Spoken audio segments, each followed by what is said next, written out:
सुप्रभात। मैं जगेंद्राणा।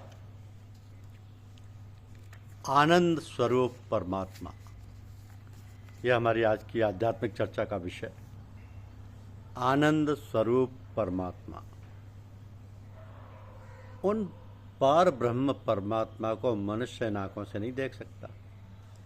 इतना ही नहीं, वाणी से उसका वर्णन, कान से उसका श्रवण, त्वचा से उसका स्पर्श करना और भी कर पाना भी संभव नहीं है। तथा नाना प्रकार की तपस्या और कर्मों के द्वारा भी मनुष्य उन्हें नहीं पा सकता।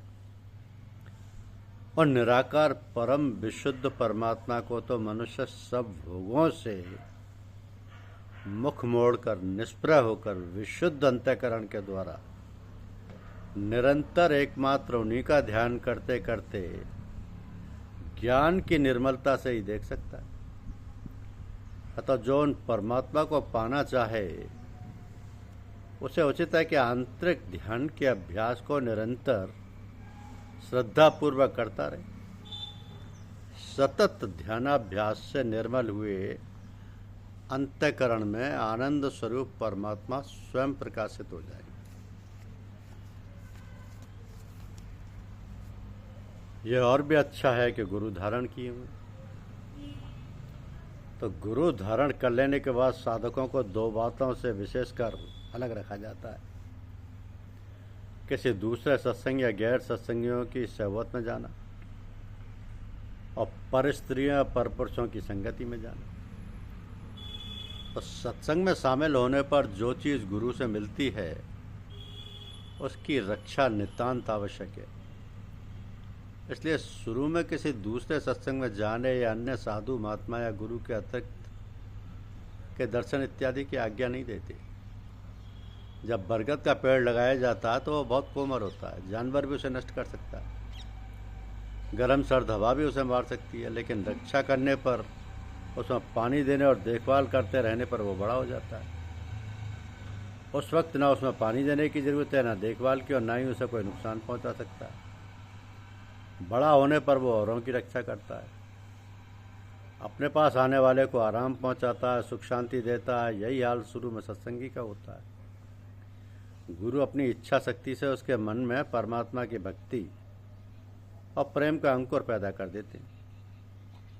अब दूसरे के सत्संग में जाने से, अपनी पत्नी के अलावा किसी अन्य स्त्री की संगति से, अथवा यदि साधक स्त्री है तो परपुरुष की संगति से ईश्वर प्रेम के अंकुर के नष्ट हो जाने का डर बना रहता है। इसलिए ये दोनों प्रतिबंध लगा दिए जाते हैं। और जमात यानी दूसरे सत्संग में जाने से वहाँ के वातावरण का असर सत्संगी पर पड़ता है, तो वह अपने यहाँ की और दूसरे सत्संग की हर एक चीज़ की तुलना करने लगता है। यहाँ तक कि अपने गुरुदेव और दूसरे आचार्यों की तुलना भाव भी अपने मन में लाने लगता है, जो सर्वदा अनिष्टकारक है।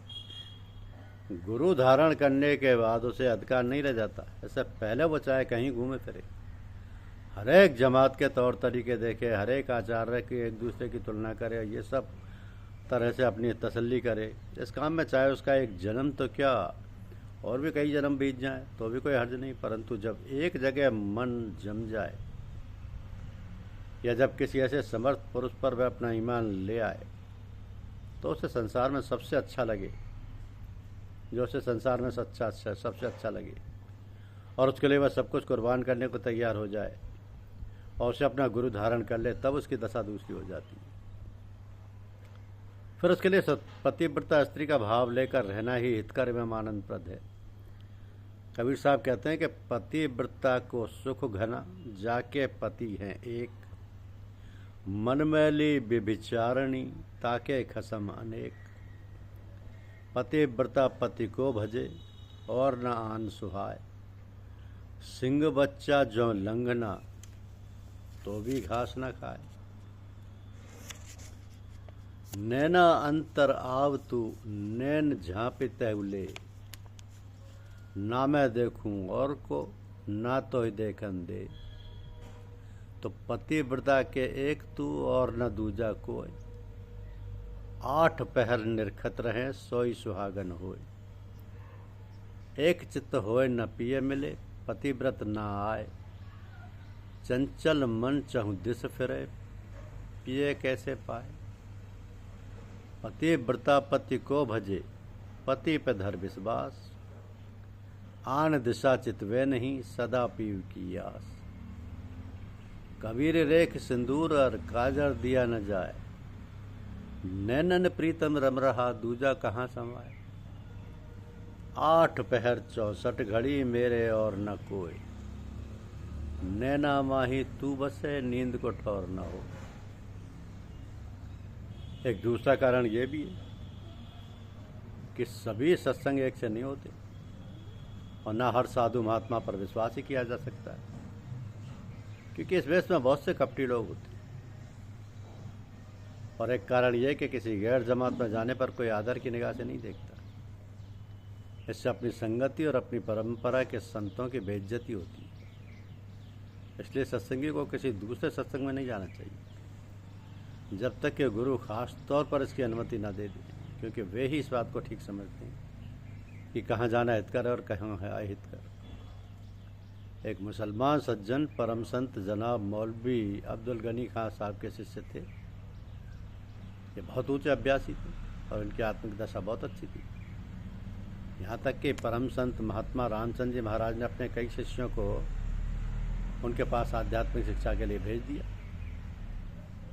इन मुसलमान अभ्यासी की एक तांत्रिक से भेंट हुई, जिन्होंने उन्हें कई चमत्कार दिखाए।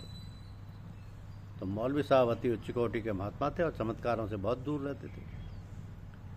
उन मुसलमान सज्जन पर तांत्रिक का ऐसा असर पड़ा कि उनके दिमाग में यह ख्याल बहुत मजबूती से बैठ गया कि हर एक फ़कीर अलग अलग एक चीज़ में पूर्ण ज्ञानी होता है, एक ही फ़कीर में सारे गुण नहीं होते। इसलिए मौलवी साहब को उन्होंने पत्र लिखा और अनुमति चाहिए कि उन्हें और फ़कीरों के पास जाकर तालीम प्राप्त करने दें। तो पहले तो मौलवी साहब ने इनकार कर दिया, लेकिन जब उन्होंने कई बार इच्छा प्रकट की और सख्ती से पत्र लिखा, तब मौलवी साहब ने नाराज़ होकर आज्ञा दी। फिर क्या था, जो कुछ गुरु से मिला वो सब समाप्त हो गया और एकदम कोरे रह गए। बाद में 1000 सर मारा, सिफारिशें पहुंचाई, किंतु मौलवी साहब ने क्षमा नहीं किया। जब तक वे सज्जन जीवित रहे, मारे मारे फिरते रहे। स्त्रियों की संगति भी इसी तरह सत्संगी के लिए अहितकर है। गैर स्त्रियां तो दूर, अपनी माँ और बहनों तक के साथ अकेले में बैठने की इजाज़त नहीं। मन बड़ा धोखेबाज है, हर समय से सावधान रहना चाहिए। औरतों की संगत में बैठकर तरह तरह के ख्याल पैदा होते हैं और मन का कोई भरोसा नहीं। तो विषैले सर्प की तरह न जाने कब डंक मार दे। बड़े बड़े ऋषि मुनि स्त्री की संगत से धोखा खा गए। इसलिए स्त्रियों के साथ नहीं बैठना चाहिए, वो भी खास तौर पर अकेले में। सिर्फ जहाँ तक जरूरी हो वहीं तक अपना काम काज रखें, वरना अलग रहे और अपने गुरु के ध्यान में रहने की कोशिश करें।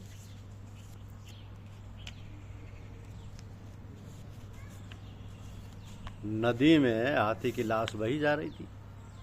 एक प्रसंग है, एक कौए ने लाश देखी तो प्रसन्न उठा, तुरंत उस पर आ बैठा, यथेष्ट मांस खाया, नदी का जल पिया। उस लाश पर इधर उधर फटकते हुए कौए ने परम तृप्ति की डकार ली। वो सोचने लगा कि हाँ, यह तो अत्यंत सुंदर यान है, यहाँ भोजन पर जल की भी कमी नहीं, फिर इसे छोड़कर अन्यत्र क्यों भटकता फिरूं। अब कौआ नदी के साथ बहने वाली उस लाश के ऊपर कई दिनों तक रमता रहा। भूख लगने पर वो लाश को नोचकर खा लेता, प्यास लगने पर नदी का पानी पी लेता। अगाध जलराशि, उसका तेज प्रवाह, किनारे पर दूर दूर तक फैले प्रकृति के मनोहारी दृश्य, इन्हें देख देख कर वो विभोर होता रहा। नदी एक दिन आखिर महासागर में मिली। वो मुदित थी कि उसे अपना गंतव्य प्राप्त हुआ। सागर से मिलना ही उसका चरम लक्ष्य था, किंतु उसी दिन लक्ष्यहीन कोए की तो बड़ी दुर्गति हो गई। 4 दिन की मौज मस्ती ने उसे ऐसी जगह लापटका था जहाँ उसके लिए न भोजन था, न पेयजल और न ही कोई आश्रय। सब और सीमाहीन अनंत खारी जल राशि तरंगित हो रही थी। तो कौआ थका हारा भूखा प्यासा कुछ दिन तक तो चारों दिशाओं में पंख फटकारता रहा और छिछली और टेढ़ी मेढ़ी उड़ानों से जूठा रौब फहराता रहा, किंतु महासागर का और छोर उसे कहीं नजर नहीं आया। आखिरकार थककर दुख से कातर होकर वो सागर की उन्हीं गगनचुंबी लहरों में गिर गया और एक विशाल मगरमच्छ से निकल गया। तो ये दृष्टांत सुनाते हुए तथागत ने भिक्षुओं से कहा कि शारीरिक सुख में लिप्त मनुष्यों की भी गति उस कोहे की तरह होती है जो आहार और आश्रय को ही परम गति मानता है। धन्यवाद।